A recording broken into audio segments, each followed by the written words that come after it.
Number 8. GABLE TOSTEE. Australian man GABLE TOSTEE had started talking to 26-year-old Warriana Wright through Tinder before they decided to meet in person on August the 7th of 2014. Wright, originally from New Zealand, was on the Gold Coast Surfers Paradise on vacation. The pair went to Tostee's home on the 14th floor of Avalon Apartments in Surfers Paradise. They drank heavily, took selfies together, and had intercourse. Tostee, a self-confessed womanizer, had a habit of recording his dates, and the audio files would become an important piece of evidence. At around 2 a.m., a fight broke out between the two, as Wright had become increasingly aggressive and erratic. The row, partially captured on Tostee's phone, indicated he'd tried to restrain her, and a choking-like sound was heard on the recording. He then told the woman, "You're lucky I haven't chucked you off my balcony," before threatening to knock her out. Wright repeatedly shouted out no, and that she wanted to go home. Tostee then locked her on his balcony. Moments later, Wright tried climbing to the balcony below, at which point she slipped and fell to her death from 14 stories. Tostee reportedly tried to call his lawyer prior to notifying the authorities and was later arrested. The prosecution argued that he'd intimidated Wright to the point that she felt the only way she could escape him was by climbing down the balcony. The defense maintained that he'd merely tried to calm down her violent outbursts and wasn't responsible for what happened next. In the end, he was acquitted of both murder and manslaughter charges, in what some viewed as a failure of the Australian justice system. In the aftermath, Tostee would legally change his name to Eric Thomas, under which he made a new Tinder profile. Number 7. Killer crocodiles.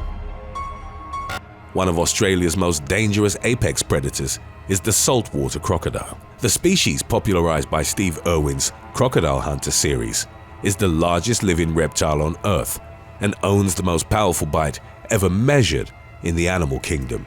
Predominantly found in the country's north, saltwater crocs will actively pursue humans as prey, and there's virtually nothing that an unarmed person can do to oppose it. Exceptional specimens can grow beyond 20 feet and weigh up to 3,000 pounds. In 2003, 3 friends went quad biking at an abandoned mine beside the Finniss River.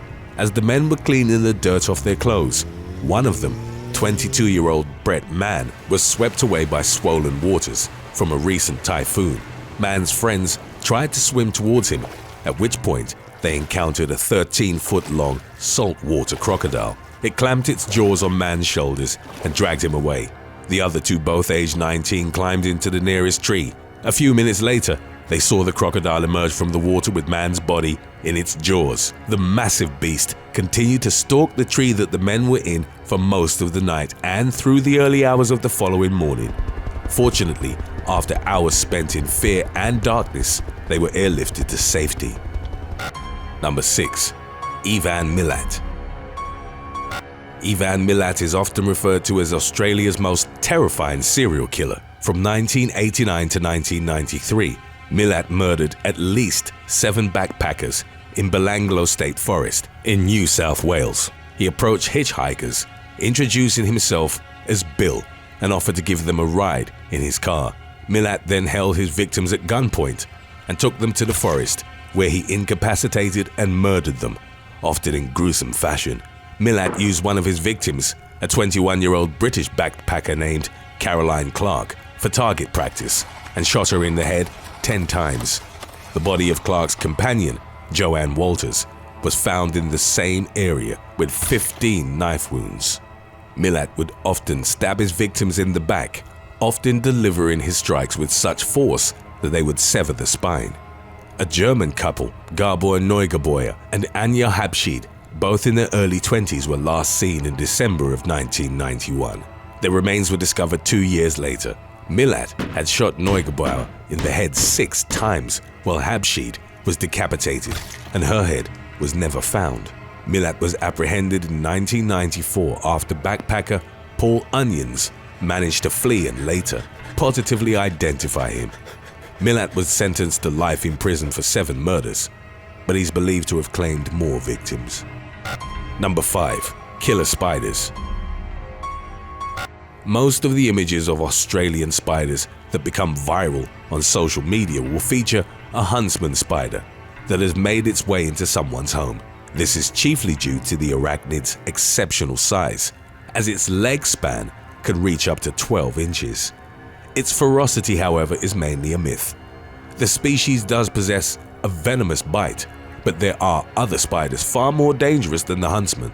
The Sydney funnel web spider has large fangs that enable it to strike repeatedly and latch onto its target. It owns extremely powerful venom, with a neurotoxin specialized in attacking the nervous system of primates. Historically, the redback spider, also known as the Australian black widow, has been responsible for more envenomation cases than any other creature in Australia. If left untreated, bites from the Sydney funnel web and the redback can be deadly. However, the discovery of antivenom has greatly limited fatalities. In April of 2016, Jaden Burley became the first person in Australia to die from a spider bite in nearly 4 decades. The 22-year-old had been bitten by a redback and was hospitalized for a 4-day period, during which he had surgery to drain an abscess under his arm. He was released with antibiotics but died from complications 2 days later. Number 4. Murder of Stacey Mitchell. In 2006, teenager Stacey Mitchell ran from home to live with 19-year-old Valerie Parashumti and 21-year-old Jessica Stasinowski. Mitchell had only known the couple for a few days when she moved in. Before long, jealousies arose, and Stasinowski accused Parashumti of flirting with the 16-year-old. In an attempt to prove her loyalty to her girlfriend, Parashumti decided to kill Mitchell. Her lawyer would later argue that she had a severe personality disorder and an obsession with vampire subculture, stating that she'd been drinking human blood since she was a child. On December the 18th, the three of them drank whiskey together. Parashumti then repeatedly struck Mitchell in the head with a concrete block, and Stasinowski strangled her with a dog chain. The pair reportedly kissed over Mitchell's body and filmed her on a cell phone as she lay dying. They disposed of her remains in a wheelie bin, where they were later discovered by the police. Both were arrested, and during the ensuing trial, it was reported that they smiled, giggled, and whispered at each other. Parashumti and Stasinowski were sentenced to life in prison, with a minimum of 24 years served. Number 3. MURWILLUMBAH bank robbery. One of the most infamous heists in the country's history took place on November the 23rd of 1978 at a bank in MURWILLUMBAH. Before opening hours, the robbers broke in through the back door and used an electromagnetic diamond-tipped drill to crack open the safe. After taking nearly $2 million, they cleverly locked the safe door. An expert locksmith failed to open it, and a construction crew was called to make a hole through the building's brick wall. After a bank manager had finally gained access to the inside of the safe, he told the police they got the lot. This would become a famous slogan around Australia and in other parts of the world. The culprits, known as the Magnetic Drill Gang, were never captured, and the money was never recovered. They were suspected of having committed a string of bank robberies in Sydney and Melbourne, using their signature tool, while unconfirmed speculations on the mastermind behind the MURWILLUMBAH heist fell on Graham the Monster Kinniburgh. He was Victoria's most influential gangster at the time. A reported perfectionist, he was said to have practiced safecracking in a warehouse prior to the heist. Kinniburgh was never charged, and in 2003, he was killed in a gang-related shooting. Today's topic was requested by Sky Johnson and Yexo3348TMYT. If you have any other topics you'd like to learn about, subscribe and let us know in the comments section below. Number 2. Killer snakes.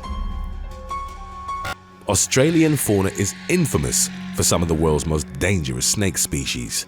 Native to the country's central semi-arid areas, the inland taipan owns the most potent venom of any snake. A single bite is toxic enough to kill up to 100 adult humans. It's not, however, as willing to engage and prefers to escape potential threats. The eastern brown snake, also extremely venomous, accounts for roughly 60% of the country's snake bite fatalities. Second to it is the tiger snake, named so for its banded body, which will respond aggressively to threats and inflict a highly venomous bite. In 2020, 78-year-old Winston William Fish died after being repeatedly bitten by a tiger snake. A neighbor found him after Fish's dog had raised the alarm. The elderly man was still conscious and squeezing the serpent's head after it had latched onto his right hand.